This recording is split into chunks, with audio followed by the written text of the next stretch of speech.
Usually when I'm writing a script or editing a video, I have a little background noise going on. I live alone and need a way to drown out the deafening silence and distract myself from intrusive thoughts. So, when I was finishing up my Love for Edie video, I decided I was in the mood to watch something I hadn't seen since I was in middle school. While mindlessly scrolling through Disney Plus, I was surprised to see that American Dragon Jake Long was on there. Although, now that I really think about it, I have no idea why. I remember really liking the show as a kid, and in my early days on the internet, I remember it having a very strong presence. At least I think it did. The show is like 16 years old, and like I said before, I was in middle school when it first aired. I'm almost 30 for anybody who didn't know. Anyway, seeing it again brought me to that feeling you get when random bouts of nostalgia get in your head and you want to relive your forgotten childhood. Remember a simpler time when you weren't an adult and your responsibilities were nothing to what they are compared now. So, with that feeling in my head and existential thoughts creeping in slowly but in full force in my brain, I pressed play and went to work with the show playing in the background. I didn't really register it much at first. The whole purpose of me turning it on was to fill my apartment with noise. But whenever I took a break from staring at my computer screen, I actually started to pay attention. Turns out I remember more than I realized. But the most prominent thing I remember is how American Dragon Jake Long had a lot of things going for it. Concepts that were introduced and not really explored, plot points that either never got explored or completely retconned, villains with unexplained motivations, characters in general, both good and bad, not getting really fully fleshed out. Just a lot of great potential wasted when you really think about it. The show was definitely gone too soon. It had a lot going for it, and if it had a chance, it could have had a fan base the size of Steven Universe and Gravity Falls combined. Although without the same toxic parts of both fandoms, but unfortunately we live in the real world. I know how people feel about reboots, myself included, but I have every confidence that a reboot of this show in particular would be amazing. So, with that in mind, let's take a little trip down memory lane. Take a closer look at what American Dragon Jake Long was and what it had going for it, all its unused potential, and why it deserves to be revived for the sake of its old fans and to make new ones.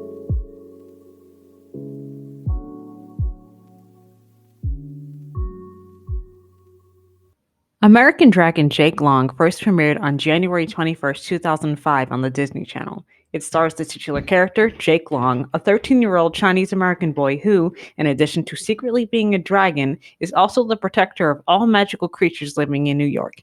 Now, if you ask me, that is a lot of pressure to put on an actual child. He's not even in high school yet, and he has to ensure the safety of an entire population of magical beings. How is that fair? Now, if this premise sounds familiar to you, it's because another animated show from around the same time shares it. The Life and Times of Jennifer Lee aired that same year in May on Cartoon Network, albeit with some minor differences, namely the main character being a girl, she's only 11 years old, and she's also not a dragon. But she is the only person protecting an entire magical community from harm. I'm not going to spend too much time comparing these two shows, that's not what this video is about, but I will say I did split my attention between them both. But I admittedly did like Juniper Lee better, but I think it's just because my young gay brain had a crush on her. While both of these characters being of Asian descent and the sole protectors of their respected magical universes are oddly similar, the trope of a kid keeping a magical world and their powers a secret from everybody they know isn't really unique. It's really all about the execution that matters. I don't think Jude Wick, the creator of Juniper Lee, saw Jake Long and went like, yeah, I'm going to do that, but make it a girl. Animation takes a long time. Hell, even convincing the higher ups to greenlight your show even takes longer. Plus, I don't think Cartoon Network would want to get into any legal beef with a titan known as Disney.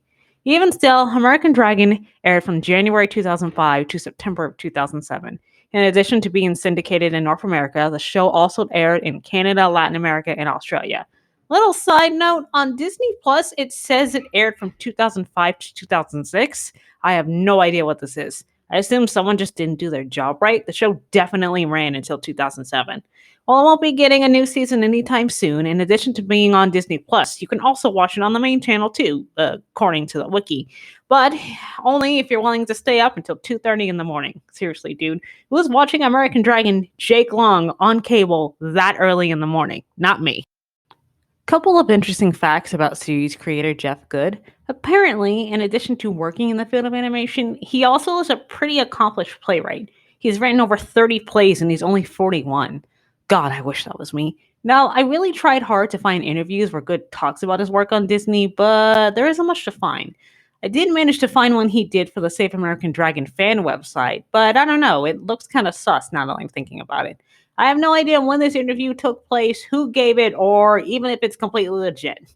I'll leave a link in the description for you guys so you can see it for yourself and tell me whether or not I was fully trusted.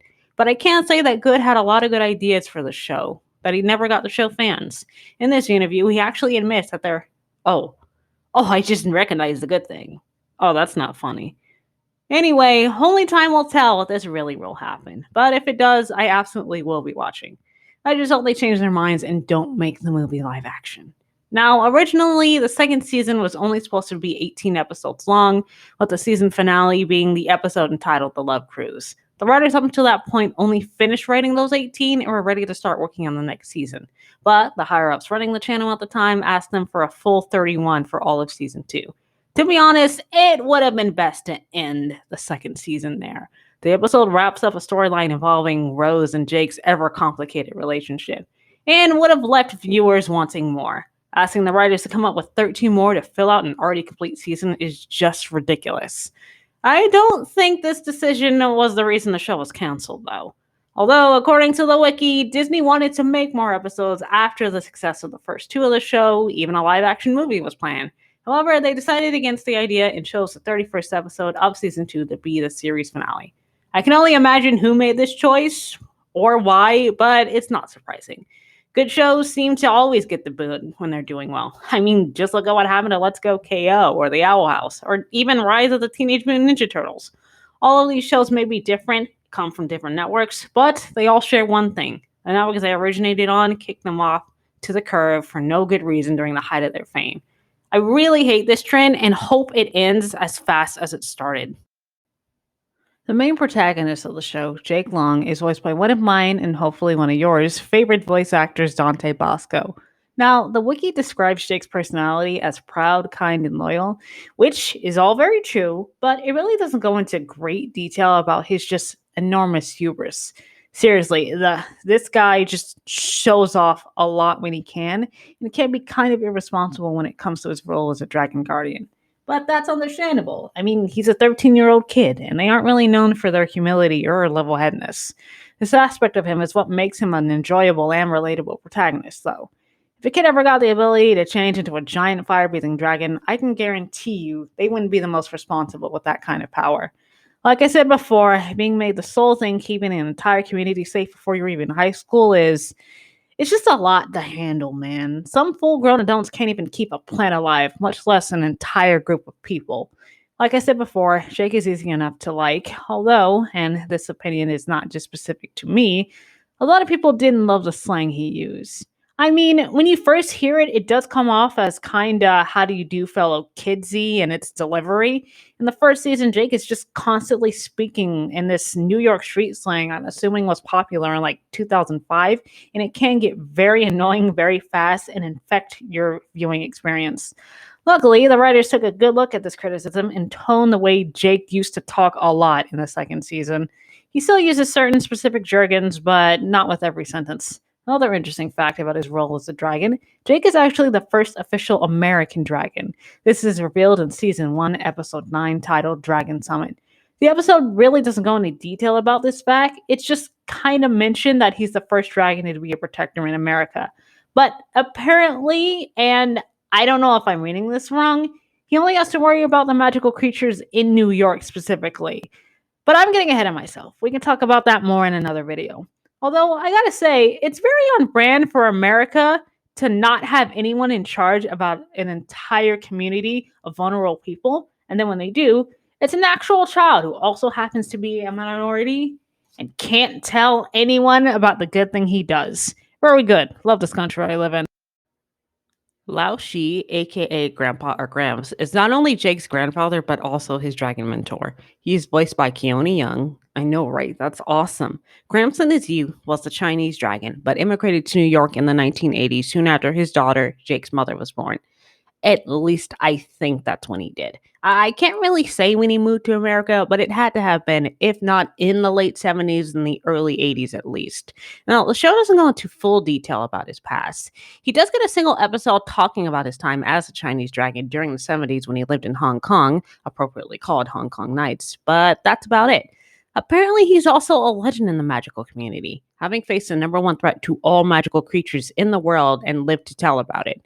Now, in universe, dragon powers are hereditary, so there are entire families just filled with dragons, but only one can be a guardian. Unfortunately for Lao Shi, his daughter did not receive any magical powers. For some reason, it skipped her entire generation, though no explanation is given to why this is.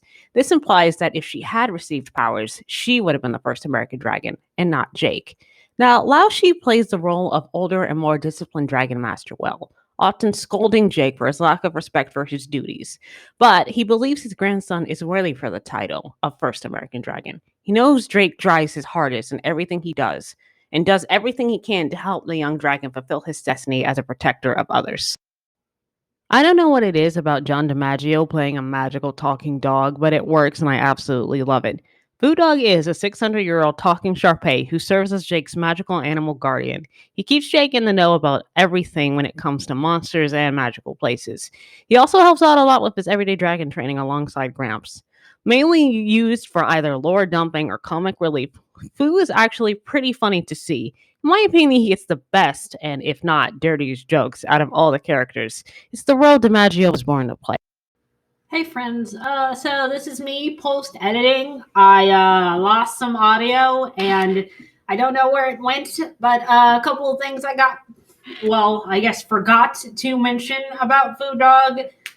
Before he was an official magical guardian, he just lived in Hong Kong around the same time as Lao Shi and just spent most of his time just robbing people. I just felt like you guys would want to know that interesting fact. Okay, let's get back to it.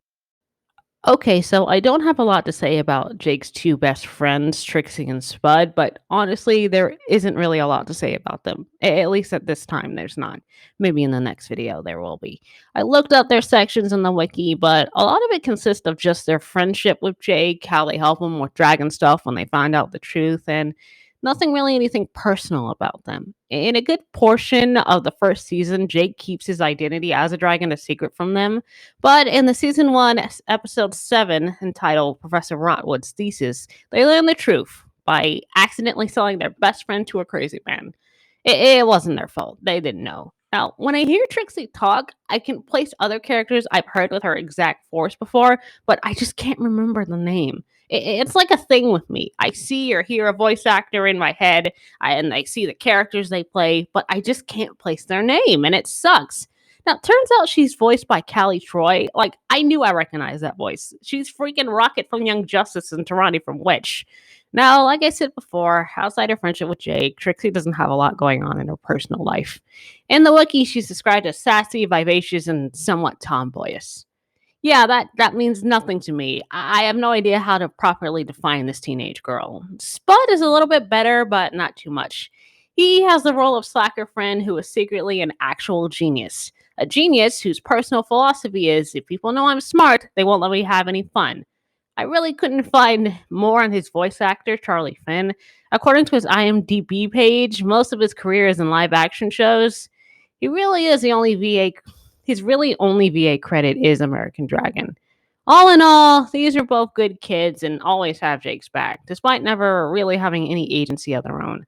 I don't think the show would be the same without them. Jake does have a family that's alive and well, but I won't go into too much detail about them. At least in this video, I won't. There was mom, well, she's daughter, Susan Long, voiced by Lauren Tom, his dad, Jonathan Long, voiced by Jeff Bennett, and his little sister, voiced by Amy Bruckner. Now, if that name sounds familiar to you, she played Prim in Phil of the Future. Interestingly enough, Haley also has dragon powers too. Apparently, they manifested early for her, and she's next in line to become the American Dragon. I know, don't worry. Like many other important things I just glossed over, I will talk about that in the next video. Please be patient. Because of the show's formula, there are admittedly a lot of villains shown in both seasons.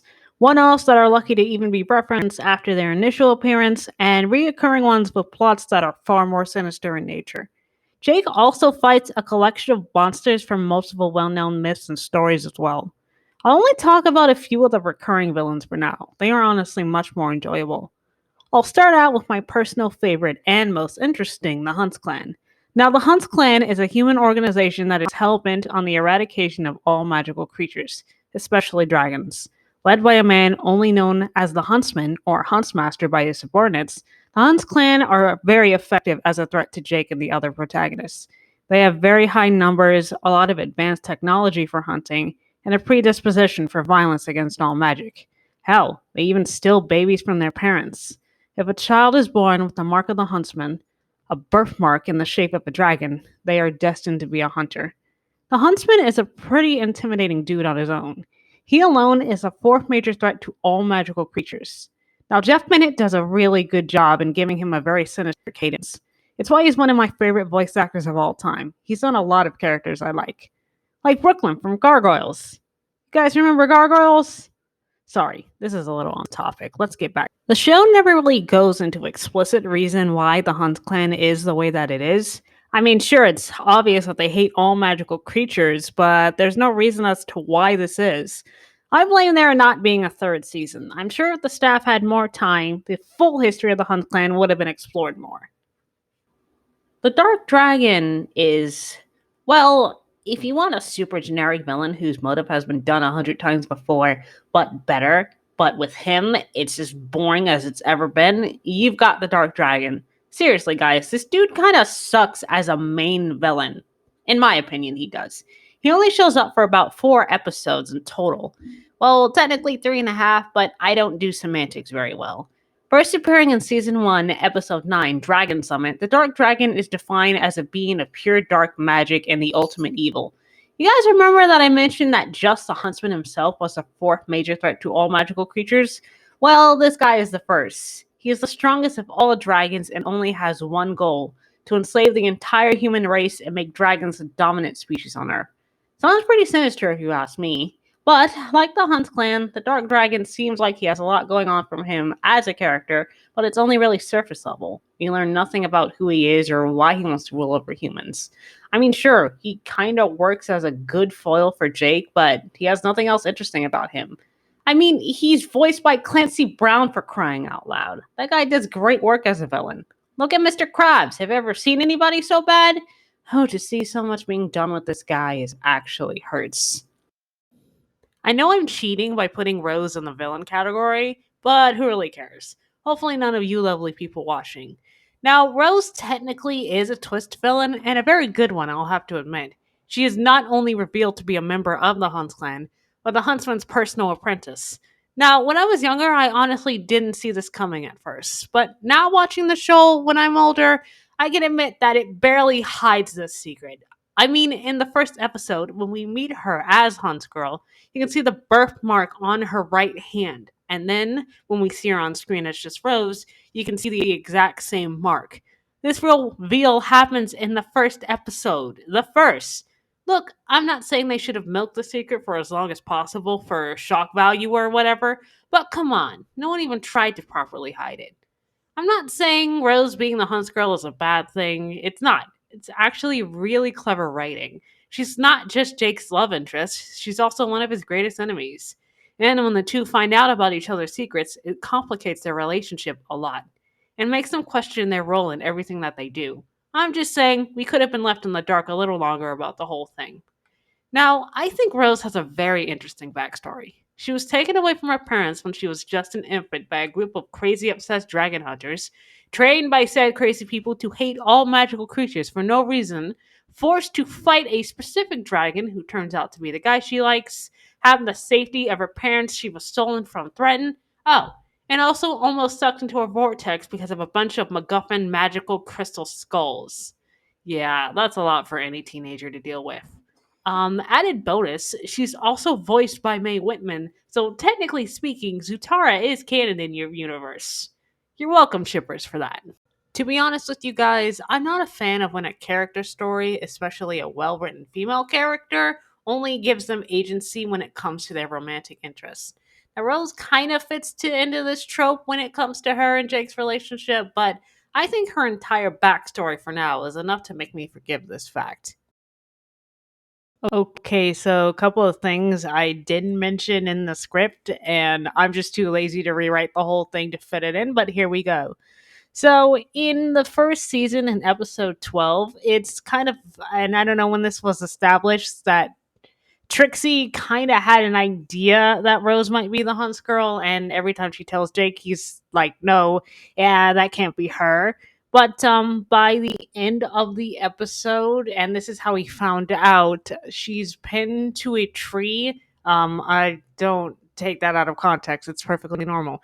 Anyway, he takes off the glove. He notices the birthmark on her hand, and then remembers that Rose has the exact same thing, and he made a comment about it before, and he puts two and two together. But Rose doesn't find out until the end of the first season when she kidnaps him and almost slays him, but he reverts to his human form. She sees him, like, is shocked and then runs away. I know I should have put this in the script and made it a little more organized instead of ad-libbed, but I'm too lazy. This is killing me. I just want an easy way out and just to explain some things that I forgot to. Okay, so that does it for part one. Now, this took a very long time and a lot of effort, and I know it's not perfect, but I really am proud of it this time. So I don't know when part two or part three will be out, or if I'll even limit it to just three parts. There's a lot I want to talk about. I mentioned it a bunch of times that I glossed over a lot of stuff and really didn't like dig deeper into what I wanted to. But that's why I'm making separate parts. So not only do I get to explain more stuff, but I get to make more videos for you guys. Now, I might do something like in between the parts, so just like you guys aren't just waiting for part two and part three. You'll have something to, like, I guess, nibble on while you wait for the main course. But anyway, thank you so much for watching. Please like, share, subscribe, comment, do all that. Check out my Twitter, and I'll see you in the next one. Bye.